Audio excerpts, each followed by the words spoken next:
এই সিপিএম রক্ত খেকু party, CPM যেখানে খুন সেখানে, সিপিএম যেখানে দলাদলি সেখানে, সিপিএম যেখানে পার্টিবাদী সেখানে, সিপিএম মানে পারিবারিক ঝগড়া, সিপিএম মানে ক্লাবে ক্লাবে ঘোরাঘুরি, সিপিএম মানে পথে ঘাটে লাশ, সিপিএম মানে রক্তের হুলি খেলা।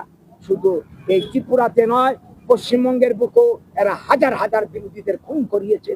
সারা পৃথিবীর বুকে চীনে কোটি কোটি মানুষকে হত্যা করেছে সিপিএম ক্ষমতা আসার প্রশ্নে, রাশিয়াতে করেছে। কাজে সিপিএম পার্টিকে হিংসা বিশ্বাসী, ধর্ম মানে না, ঈশ্বর মানে না, ভগবান মানে না, তাদের কাছে পাপ কি আর পুণ্য কি, তারা কোনো সমাজ ব্যবস্থা মানে না, সংসার মানে না, পরিবার মানে না, তাদের স্ত্রীর সঙ্গে যে সম্পর্ক, মা বোনের সঙ্গে একই সম্পর্কে এরা বিশ্বাসী। এইরকম একটা অমানবিক দল, পশুর দল, পশুর আদর্শ সিপিএম কে এই মাটিতে কবর দিতে হবে।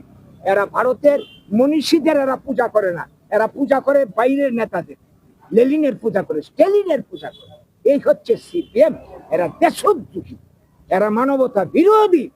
কাজেই এই সিপিএম কে আমরা তথা এই ভারতের মানুষ খাতির করবে না।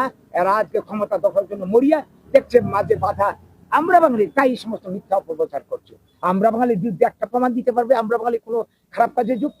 কিন্তু এদের হাজার হাজার প্রমাণ আছে ত্রিপুরাতে যে কত মানুষকে খুন করেছে, আমাদের দলের মানুষকে খুন করেছে, বিরোধী দলের মানুষকে খুন করেছে এবং সাধারণ মানুষকে খুন করেছে। কাজে এই খুনি পার্টি সিপিএম কে এই মাটিতে কবর দিতে হবে। এবং মানি সরকার সাবধান করি, এইভাবে যদি আরো বাড়াবাড়ি হয়, আরো অনেক তথ্য আছে আমরা উলঙ্গ করে যে রাস্তায় ছেড়ে দেব তাদেরকে, যাতে মানুষ আর তাদেরকে মানে কি বলবো রাস্তায় চলতে না দেয়, এমন ব্যবস্থা করবো। কাজে সাবধান করে দিলাম।